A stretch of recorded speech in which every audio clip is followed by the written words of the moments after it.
mboka tonton Lai. Vive Châtillon. Babi tokutana le 29. Vive Châtillon moi tokutana. Kitoko.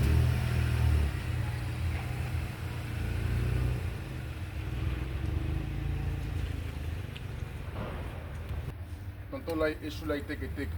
C'est 29 mars. Vive Châtillon. Le dit événement. Yango. Bana Paris, bana Switzerland, bana Bruxelles, bana Mokili Mobimba, Allemagne, Tokutana le 29 mars à partir de 22h. Toya Tokutana to sepela.